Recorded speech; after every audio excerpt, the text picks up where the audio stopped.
Today, we look at mismanagement of the game in Africa with a particular focus on the football crisis in Kenya and Zimbabwe. They say the art of conversation is to talk about the right thing at the right time, and this is the right place. You're watching The Conversation.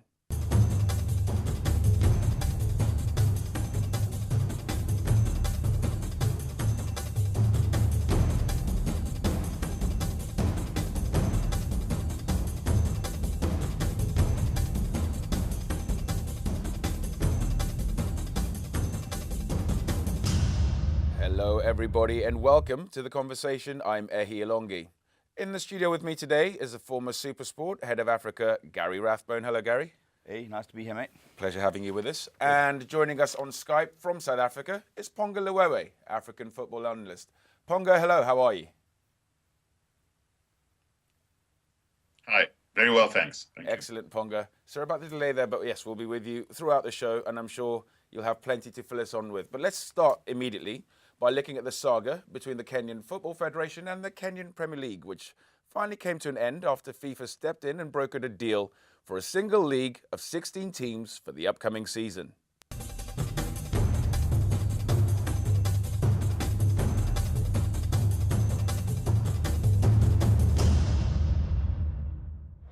World Football Governing Body FIFA came to the rescue of controversy-dogged Kenyan football, structuring an MOU that will see the Kenya Premier League KPL and the Football Kenya Federation FKF working together. The ceasefire was initiated after FKF agreed to withdraw all cases filed against KPL in court to allow for the mediation by FIFA. FKF, which has a court case pending, has agreed to withdraw the case from courts and allow FIFA to handle and settle the issues amicably. Speaking at a press conference in Nairobi, Kwesi, who is also president of the Ghana Football Federation, said the two football bodies agreed to share spoils, with FKF putting up the league name as part of the resolve. It was agreed that the Premier League shall be called FKF Premier League. Both parties also agreed that the 2015 FKF Premier League shall be run by the KPL. The 2015 FKF Premier League shall be run on a unique and transitional basis. KPL shall continue to fulfill all their contractual obligations to their sponsors. After the 2015 season, a new league format proposed by the FKF shall be considered and implemented. Part of the reason for the standoff was FKF's proposal to increase the number of teams participating in the league. This was sharply rejected by KPL. According to FKF chairman Sam Nyamwea, the MOU states the 2015 season will continue with 16 teams. But the 2016 league could see the number rise to 18, subject to discussion between the two football bodies. At the end of this year, we'll only have one league, FKF Premier League. But for now, KPL will be allowed to run their league, and FKF PL will be allowed to run their league on transition basis. Africa is no stranger to football controversies. Kwesi knows this all too well. We have similar considerations, similar circumstances giving rise to disputes across Africa. Wherever there is an independent or semi-autonomous league and federation, there is always some amount of friction. KPL will review its constitution to make it in line with FKF rules, while FKF will ensure its rules conform to FIFA statutes and create an elections committee as part of the MOU demands.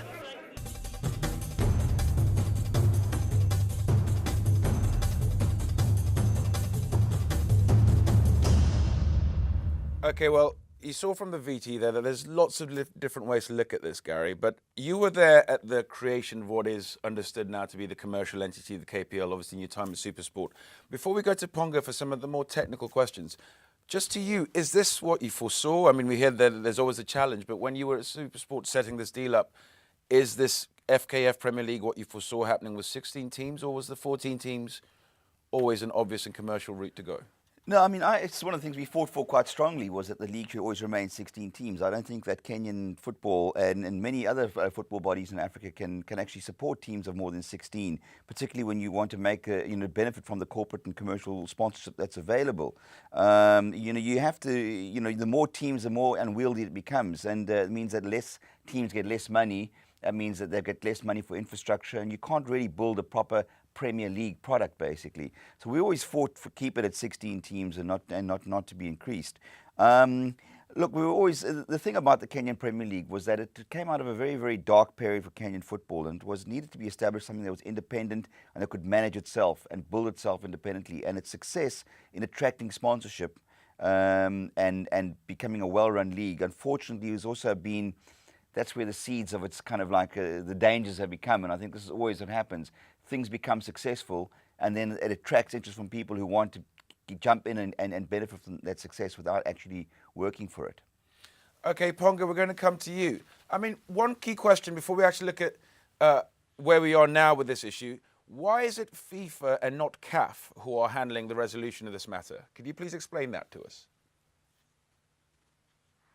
Yes, well, it's always been the trend that cases of this matter have been handled by FIFA. I don't recall any occasion over 40 years of following African football where CAF has been brought in to intervene in this kind of issue. I don't think the CAF statutes really cater for this kind of activity. But having said that, FIFA is the body that all the cases are taken to, and it seems that Africa seems to be an area where there's perhaps a larger number of cases that in proportion to the rest of the world. And Kenya in particular seems to stand out as the country that tends to have most of the issues. Okay, well, that's an interesting point, which raised and elicited a chuckle from you there, Gary. I mean, Gary, how do you respond to that? I mean, it's true. I mean, and Pongo knows very, very well. I mean, this is not the first time, and I don't think it'll be the last time that FIFA will be coming down to Nairobi to deal with an issue with Kenyan football. I mean, East African football in general has had these issues, particularly Uganda has similar issues as well. And it's just this kind of infighting. Everybody wants to take control over something that's working. Instead of saying, okay, it works now, let's leave it alone and let them get on with it. And it really is distressing. And unfortunately, football administrators are their own worst enemies here. And I think in Kenya it seems to be a particular case in point. Okay, I mean, one more question that I wanted to ask you just very quickly, though. I mean, you mentioned sponsors there. We've seen since the resolution of this event that actually it seems to have had a negative effect on the sponsorship values in Kenyan football. Do you think that's a direct result of this crisis? Absolutely. I mean, the interesting thing is that Safaricom, who are also sponsors of rugby, who are also going through a lot of infighting and administration, pulled out of rugby, and the sponsors pulled out of football because sponsors don't like this. Sponsors don't like controversy. Sponsors like things to be clear-cut and well-run. And this is what the KPL had become. This is what Kenyan rugby was as well for a large part of its history. And that's what makes it sponsors like it when it is like that. And unfortunately, this kind of thing is just negative, and it just brings down all of that, everything that has been worked on for so many years now to build up. Okay, Gary, thank you for making that point. We'll pick up really on where we are in terms of both sponsor relationships, but actually if there are opportunities for clubs to actually improve some Kenyan football. And actually we'll be also looking at other countries when we come back from the break. We'll see you on the other side.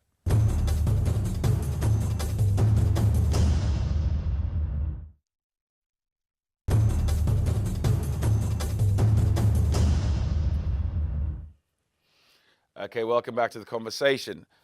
Let's take a look at some comments from Kenyan football fans about the conduct of the people in charge of their football leagues.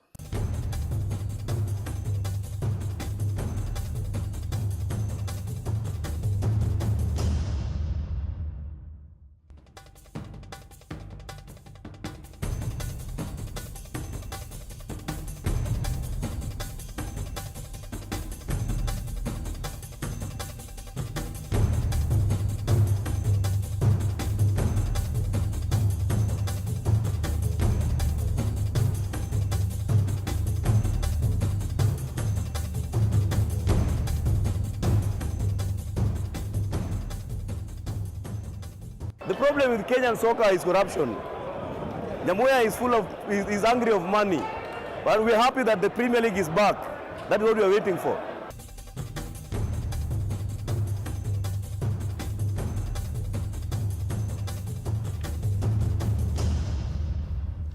Okay, Gary, I guess what I took from reading all those tweets there and also listening to that fan there was a genuine frustration, I think, with fans because of the point you were making earlier, where the KPL had got to a level where actually it was a product to be proud of, and now they can see that it's, as a fan put there, not my words, his, corruption.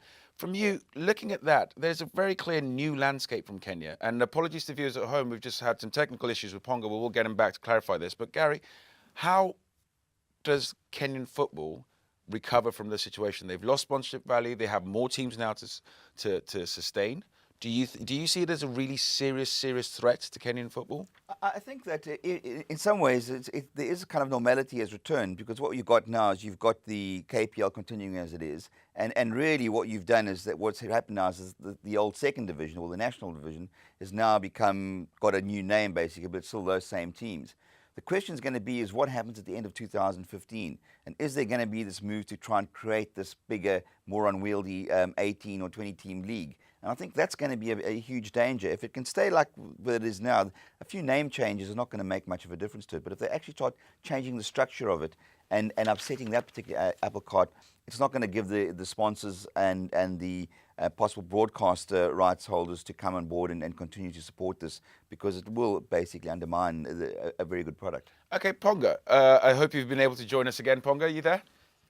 Yes, I am. Excellent. I mean, you might have missed the point Gary was making, but he did talk really about the challenges from a sponsorship perspective that Kenya will face at the very least, let alone in terms of the actual quality of output there for broadcasters and fans to enjoy.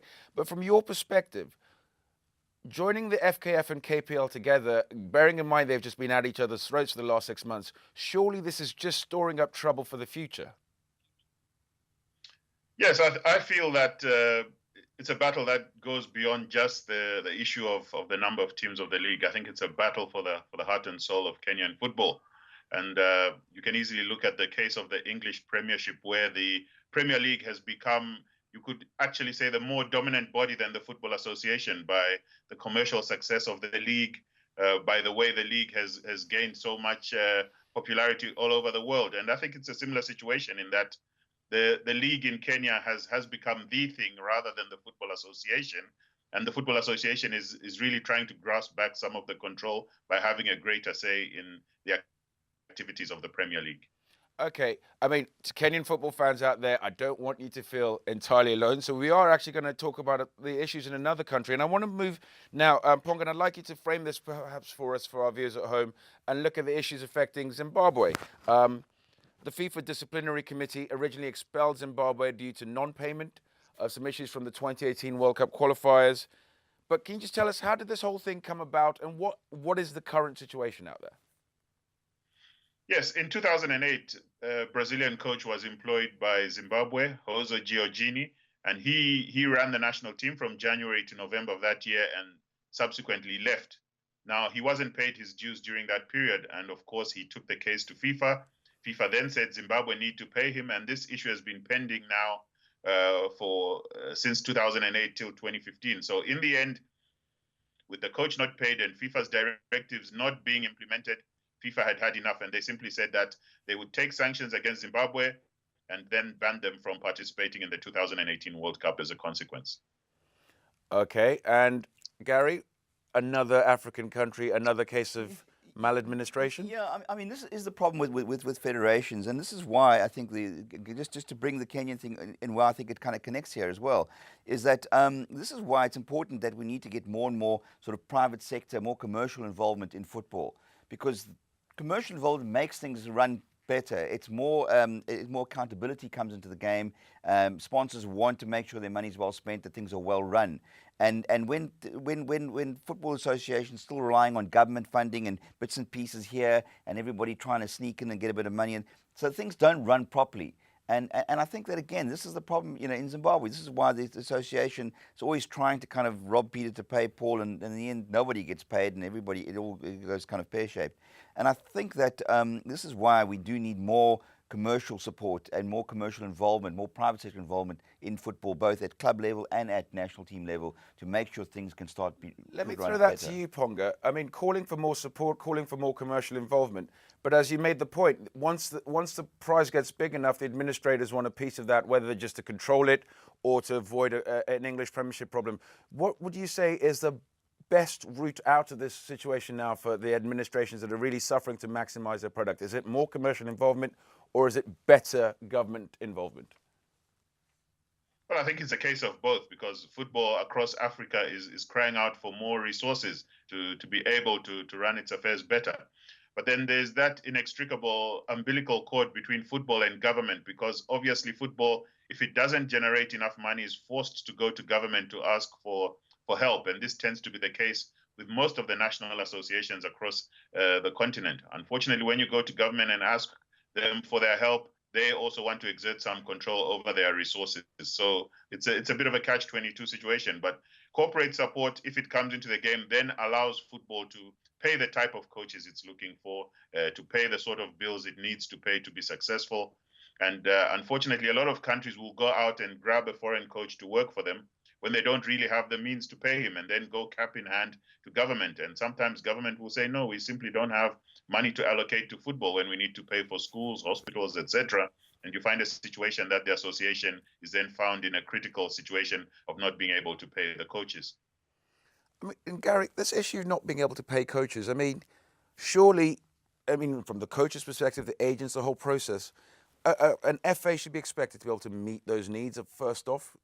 Yeah, I mean, I think people don't. I mean, often these FAs, they kind of trying to move in a populist kind of way. They think, oh, we've got to make a bold statement. We've got to do something to show that we're serious. And it's more in many ways kind of politicking, basically, in a sense, to kind of boost the profile of what they're doing and show how serious they are. And they don't often think about the bottom line. There's almost a kind of attitude as well, you know, let's just do this and we'll figure out how to solve it later on. And then when they can't solve it later on, you know, I mean, then they find themselves stuck in a position. But I mean, as Pongo was saying, you know, I think that administrations need to start taking things more seriously in a way, and I think that good organisation must come first before we have success. And the idea that you can buy success by just picking up big names off a shelf and putting them in place. And I think that's a mistaken attitude. And I think it's better to sort of build small and work your way up and do things properly. Okay, Gary, that's an excellent point. We're going to leave it there. When we come back after the break, we're going to pick up on a third African side and see if we can make head or tail of the issues going on with Zambia.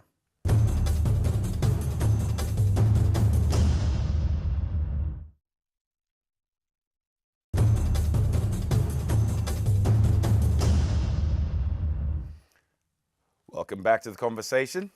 Now, both the Zimbabwe's, we've already talked about Zimbabwe, but both the Zimbabwe and the Zambian Football Federation have been mired in controversy.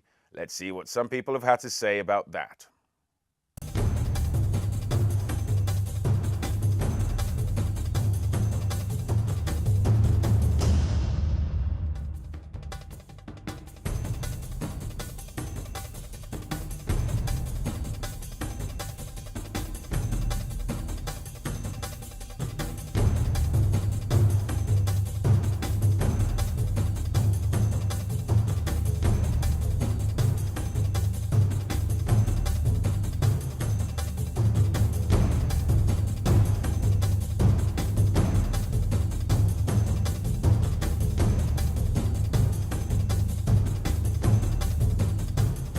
If you compare Zimbabwe with other African countries, we're a lot better.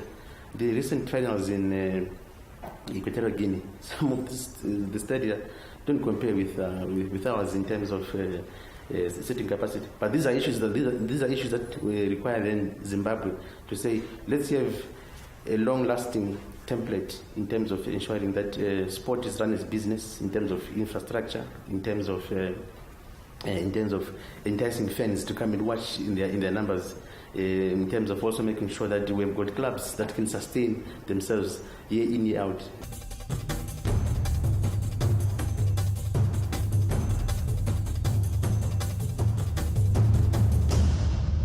Now FAZ have paid off the debt owed to their former coach to avoid a similar ban. And now Kalusha Balaya has said that the FAZ will be looking to replace Ono Janza with a foreign coach after championing him at AFCON 2015. Now, Gary, this is a unique situation. I mean, we talked a little bit about non-payment, and perhaps that's a little bit of naivety on the side of administrators. But let's look at Boalia, because it's a very interesting character. He just got re-elected to the executive committee of CAF only yesterday. So congratulations to you, sir. But that is somebody that you'd expect to know exactly what's required of his association, exactly what's required to stay a leading member of CAF as an individual. And yet, he finds himself mired in some issues with non-payment of contracts, which is a very basic duty of care, if you like. Yeah. If that is a level of administration we're getting at the top level of CAF, would you say that actually the challenges are possibly one of skills and resources in terms of personnel? Well, I mean, look, someone like Kalusha Boalia, someone. I mean, he's been a legend of the game basically as a player. He's been through all stages of the game. He knows the game inside out. And in fact, I mean, Pongo can probably enlighten us a bit more on this as well, because Kalusha, someone that Pongo knows very, very well, and I'm sure Pongo will have some comments to add to that as well. But I think absolutely, I still think that you know, people do need better skills, more leadership skills, and business skills. And I think it's what the gentleman from the Zimbabwean Association was saying. You know, that football has to be run as a business, and people have to be better suited to the business environment that football is operating in now. Okay, Ponga, do you want to jump in then and defend your friend, Ponga? I mean, we're not really actually saying that it's his fault as much as saying this is the challenge that Africa has, where even sometimes where you might feel you have the right person in the right place, they don't deliver, and maybe the mechanisms for change aren't there. I mean, without focusing too much solely on the individuals, in terms of the systemic issue affecting Zambia and Zimbabwe, what are the basic challenges contained within that you think we as football fans need to know? Yes, I believe that football sometimes is a bit of a closed shop, and it tends to operate. They like to call themselves the football family, but at the expense of leaving out some expertise that I think could benefit the game. If you look at the case of Zambia in particular, some of the rules towards allowing people or making people eligible to stand for positions in the association are a little bit restrictive.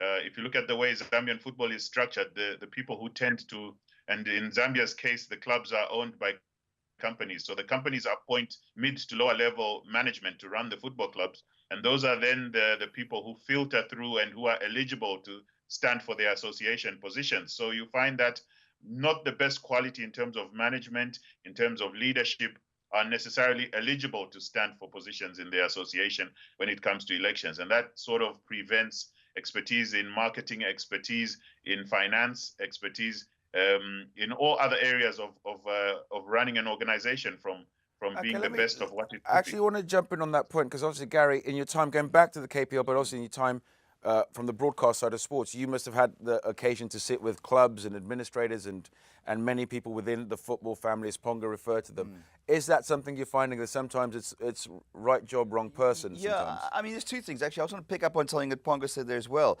You know, this football family thing, and if you look at it, you've got Sam Nyamwe in Kenya, you know, Kalusha in Zambia, and all over, and it goes all the way right at the top with Sepp Blatter and FIFA.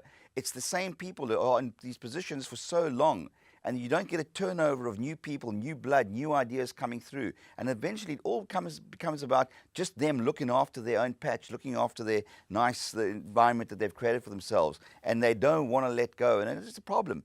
But on that idea of upskilling people, I mean, there was one of the things we were crucially aware of at SuperSport, and we actually did that when we set up the KPL and the administrative setup there, is that we actually took the administration, Jack Aguda, the chairman of the KPL, not the chairman, the CEO of the KPL, actually spent a year at the Wits Business School studying sports management, degree in sports management, which we upskilled him in. We took the whole working executive leadership to the Bundesliga to spend time doing workshops with the Bundesliga about how to improve the management of the league and basic things like running press conferences and managing media at events and things like that. So we did all kinds of things to help them improve their skills and from a management and leadership position. And I think that's important because that doesn't get paid attention to. Okay, I mean, we might have lost Ponga again. Apologies at home for the technical difficulties. So I'm actually going to throw a couple more quick questions to you, Gary. You talked about upskilling and you talked about the role of the commercial sector. So is that the template that you think Africa needs? So we don't just look for a cash investment from our sponsors, but there's got to be capability development, very much similar to what some foreign coaches are asked to do when they take over. Well, I think going back to if you're having sort of limits in terms and people, and you have a bigger turnover, and then it becomes more competitive for people to get into the positions of power, then people are going to have to get into that position by bringing more to the party. So you'll get say, okay, I want to be the chairman, I want to be the next chairman of Kenyan football, basically. So how do I get people to vote for me? I've got to bring something with me. So I'll find a sponsor. I'll find new business to bring and say, if you vote for me, I'm bringing this sponsor and I'm bringing these things on board that'll help develop the game. Okay, thank you very much for that. Unfortunately, as I said earlier, we just lost Pongo. I'd thank him. But Pongo, I'm sure you're watching at home. Thank you very much for your help with putting together today's program together. Thank you, Gary, for joining us in the studio. Great to be here. Fans of Kenyan football and East African football, we still love you. We're just trying to understand a bit more about what's going on the top of your game. But for everybody, follow us on Twitter and Facebook. And don't forget to post your own opinions and queries. It's time to start Africa's sporting conversation.